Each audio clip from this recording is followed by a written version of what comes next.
ஊட்டி Adams நீரூற்று நாள்தோறும் செயல்பட கோரிக்கை. நீலகிரி மாவட்டம் உதகைக்கு வரும் சுற்றுலா பயணிகள் பெரும்பாலும் சேரிங் கிராஸ் பகுதியில் அதிகமான சுற்றுலா பயணிகள் இரவு நேர நடைபயிற்சிகளில் ஈடுபடுவது வழக்கம். லட்சக்கணக்கான சுற்றுலா பயணிகளின் வருகை கலகலப்பாக இருக்கும். வீதிகள் பகல் நேரங்களில் பூங்கா மற்றும் படகு இல்லம், ரயில் நிலையங்கள், பல சுற்றுலா தலங்களை கண்டுகளித்து உதகை நகர பகுதிகளின் அழகை காண இரவு முழுவதும் வெளிநாட்டவர்களும் சுற்றுலா பயணிகளும் சாலைகளில், வணிக வளாகங்களிலும் சுற்றி அழகை கண்டு ரசித்து வருகின்றனர்.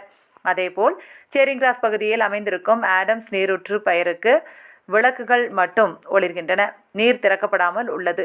அதிகமான சுற்றுலா பயணிகள் வரும் சமயம் மட்டும் நீரூற்று திறக்கப்படுகிறது. இது தினந்தோறும் ஆடம்ஸ் நீரூற்று மின்விளக்குகளுடன் நீரும் திறந்துவிட்டால் நன்றாக இருக்கும் என சுற்றுலா பயணிகளும் சமூக ஆர்வலர்களும் கேட்டுக்கொண்டனர்.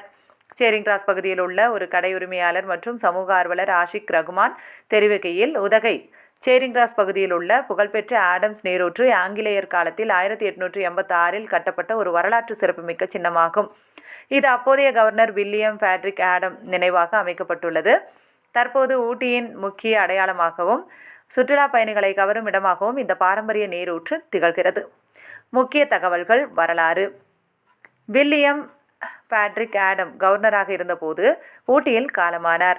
அவரை கௌரவிக்கும் வகையில் இந்த நீரூற்று பொது நிதி மூலம் கட்டப்பட்டது. உதகை நகரத்தின் மையப்பகுதியான சேரிங் கிராஸ் சந்திப்பில் இது அமைந்துள்ளது. இது ஊட்டி, குன்னூர் மற்றும் வணிக சாலையை இணைக்கிறது. இது விக்டோரியன் காலத்து கட்டடக்கலை பாணியில் கட்டப்பட்ட பழமை வாய்ந்த நீரூற்றாகும். இந்த நீரூற்று பகுதியில் தற்போது நிலவும் போக்குவரத்து நெரிசலுக்கு மத்தியிலும் பழைய பிரிட்டிஷ் காலத்து அழகை பறைசாற்றும் வகையில் கம்பீரமாக நின்று கொண்டிருக்கிறது.